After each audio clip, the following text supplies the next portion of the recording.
তারপরে সে আমার বিয়ের প্রতিশ্রুতি দেয়, সে আমার সাথে সিলেট গেছে, হবিগঞ্জ গেছে, সোনারঘাট। আমি এগুলা চিনতাম না, সে আমার না চিনাইছে, আমার লইয়া গেছে অমুক জায়গায় না থাকছে।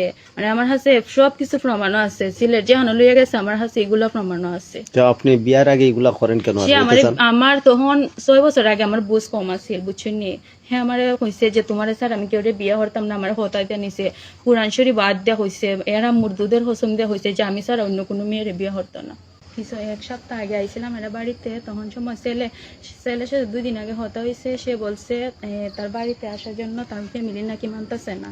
তারপরে যদি আমি হই তাইলে তোমার ফ্যামিলি যখন মানে না আমি তোমার বাড়িতে যাইমো। হয়েছে আচ্ছা যাও, আমার ফ্যামিলি যদি মানে তাইলে আমি বিয়ে করবো।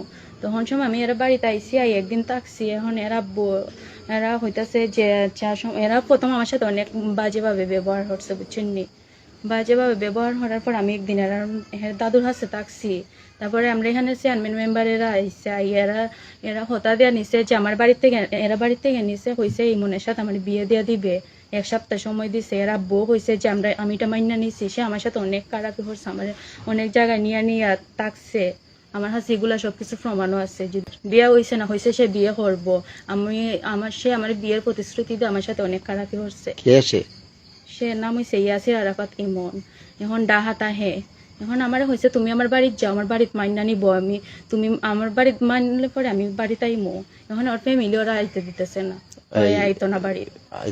এখন তার বাবার নাম কি? তার বাবার নাম আব্দুল মালিক। এটা কি গ্রাম?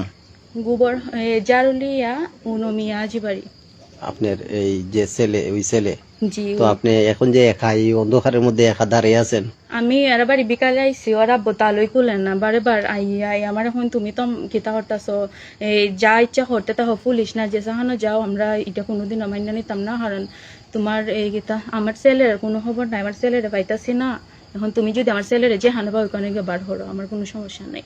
চেয়ারম্যানের হতা দিয়া নিছে আমার যে বিয়ে হরাইব, এখন চেয়ারম্যানের হতা এরা রাখছে না, এমন কোনো মুরব্বী নাই, সবাই সামনে এরা হতা দিছে যে আমার বিয়ে হরাইব, মেয়ের বাড়িতে লইয়া যাও। এখন আমি বাড়িতে গেছি, এখন এরা মানে একটার পর একটা খিতা দেখাইতেছে যে মানে ওর বন্ধুরা আছে, ঠিক বলছিলাম, ওর বন্ধুরা হইতাছে এরা ফ্যামিলি মানে না, যেমন তুমি বাড়িতে যাও, বাড়িতে গেলে পরে তো এটা মান্য নিব, যাও না হের ফ্যামিলি যদি রাজি হর তারপরে সমস্যা কি। মুরব্বী পর্যায়ে সবাই হইতেছে যে মানে চেয়ারম্যানও হতা দিছে যে তুমি এটা মান্য নো, বেটা চেয়ারম্যানের সামনে হতা দিছো নি মনে রাখবো যে আমি মান্য নিছি, আমি এখন মেয়ের একটা আংটিও দিতে পারতাম না, কিন্তু মেয়ের বাড়ির থাকবো 3 বছর পরে আমরা উঠাই আনিমু। তো আমরা ভাবছি যে এরা উঠাই আনবো, আমি গেছি গা সুন্দর মতো, আমার চেয়ারম্যানও হতা দিছে যে তুমি যদি এরা যদি তোমার হতা মতে না যায়, আমরা হতা ডেট কেতা হলে তুমি আবার এরা বাড়ির যাইবা, তোমার আমরা নিজে এখানে বিষকে মর্ম। কারণ আমার যেহেতু কেউ বিচার করে দিতে পারতেছে না, কারণ কেউ আমার বিচারটা হয়ে দিতেছে না, মেম্বারের হতা এরা রাখতেছে না, এখন আমি কি আর হরমু?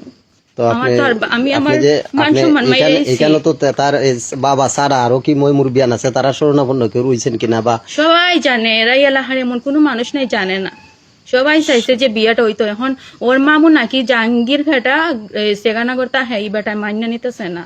তারপরে এর বইন আছে, এগুলা সোনারঘাট বিয়ে হয়েছে, বই নিয়ে যা হরার করতেছে আছে, ফোন ঢুকে না, ফোন অফ করে রাখছে, ফ্যামিলির সাথে যোগাযোগ করতেছে, খবর নিতেছে। বাংলাদেশ ইউনিভার্সিটির পরে ডা হাতে ওর এড্রেস আমার হাতে সবকিছু আছে। আমি আপনি কি করেন?